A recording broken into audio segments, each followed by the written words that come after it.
Hello, and welcome to another episode of C-Suite Sidekick. I'm your host, Summer Paletti. This mini-pod is a bonus, revisiting a blog topic from the beginning of the summer. It was important then, just as it is now, as we get closer to the end of the year. Reviewing your sales pipeline. Whether you're in financial services or SaaS, now is the time to take a deep dive into your pipeline. Identify opportunities and accelerate your strategy for fourth quarter. We're not just talking about reviewing your deals, we're talking about optimizing your approach to bring in the revenue that will set you up for success this year and generate momentum heading into the new year. Let's start with the basics. Pipeline review is always important, but it takes on new urgency in fourth quarter.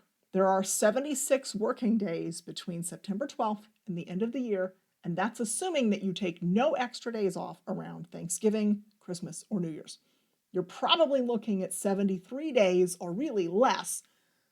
And of course, your clients, prospects, and partners are in the same boat. Everyone will be working around holidays, holiday parties, and PTO to finish budgets and other crucial projects before the end of the year. This is the time of year when you need to be laser focused on which deals can close before December 31st and which ones might need to be pushed into the new year. For financial services and SaaS companies, where decision-making cycles can be long and almost every prospect has a January 1 live date in mind, this becomes even more crucial. The end of the year will be here before you know it, and if you slip or delay, you risk the dreaded "we have to bump this out" email. And you know as well as I do that in SaaS that means a full quarter at least, and in financial services that could mean a whole year. So we're going to pre-identify which deals are likely to bump out and stay laser focused on the ones that can close this year. And don't worry, we are not throwing anything out. We will talk about re-engaging deprioritized deals later. So let's get started. Here are the key questions you need to ask yourself as you perform your pipeline review. 1. Is the deal properly qualified? Qualification is the foundation of a healthy pipeline. Ask yourself, do I know the decision makers and decision influencers? Have I uncovered their key business issues and the impact to the individual and or the organization? In financial services, that might mean understanding their portfolio needs or tax planning deadlines, their client needs. In SaaS, it could mean identifying the operational inefficiencies or the ROI that your solution will resolve.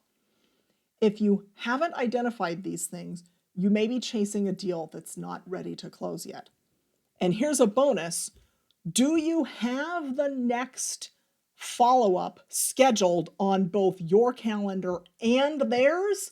That last little bit is key. If it's not on their calendar, you run the risk of them deprioritizing or losing sight of your deal. Number 2, is the buyer's timing aligned with year-end? Timing is everything in fourth quarter. Does the buyer need your solution in place by January 1st, or is that just a placeholder, or is that more what you have in mind? If you're selling in SaaS, make sure your prospects understand the implementation timeline, especially with holidays cutting down available working days, and also figure out if January 1 is a date they're using because that's a convenient date to use, or is there some reason why they need the solution in place by January 1st. Did their contract for their previous supplier run out at the end of the year and they're replacing it with you? Or are you an add-on and January 1 just sounds like a great day to go live and it's not really critical on their side? And then for financial services, is it necessary or do they just want to start at the beginning of a year because it's a clean slate? You never know.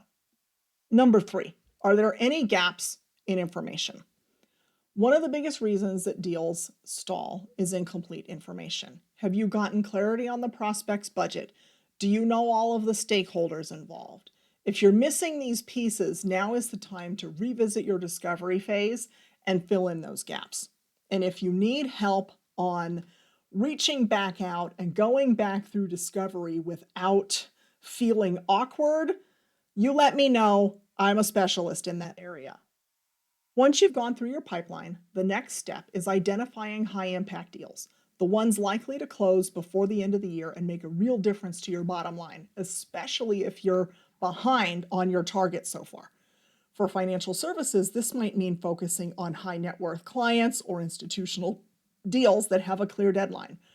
For SaaS, it could be enterprise level clients who have the budget and urgency to act now. But here's the key. Don't just focus on the size of the deal. Focus on the likelihood that it will close before year end. It is much better to close 5 smaller deals or to shoot for 5 smaller deals and close 4 of them than to chase one big whale with the risk that it won't close by the end of the year. Now let's talk about how to accelerate those deals that are close but not quite there yet.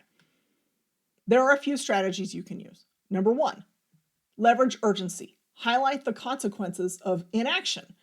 Remember those business challenges and the impact to the organization. You're going to want to lean on that and make sure they still care about that, or the goals they had in mind for implementing your new SaaS solution. Number 2, offer year-end incentives. Now, I'm somebody who likes an add-on more than a discount. But if you don't have any add-ons, I suppose a discount is fine. If you have deals that are on the fence, a limited time incentive, such as an add-on or a discount, can help push it over the finish line.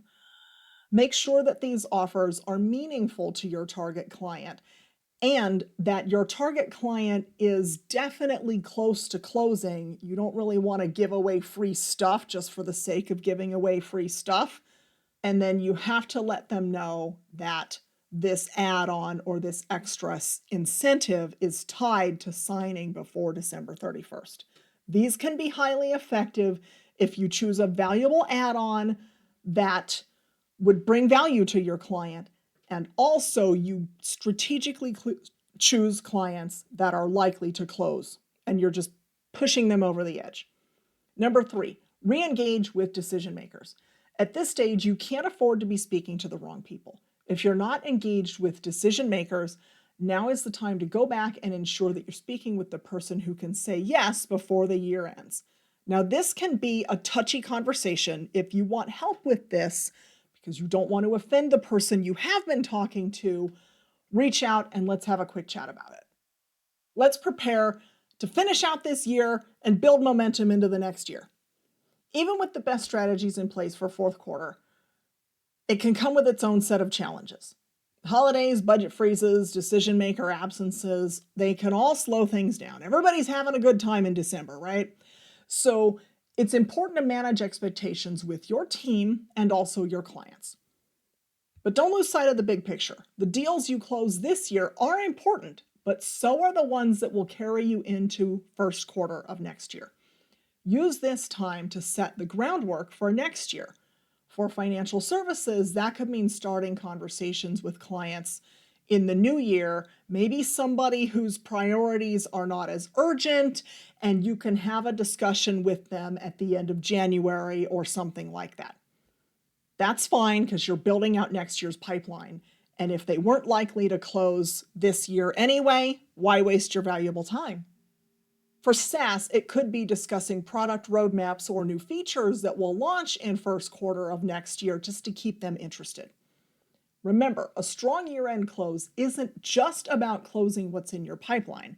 It's about building momentum that will carry you into the new year.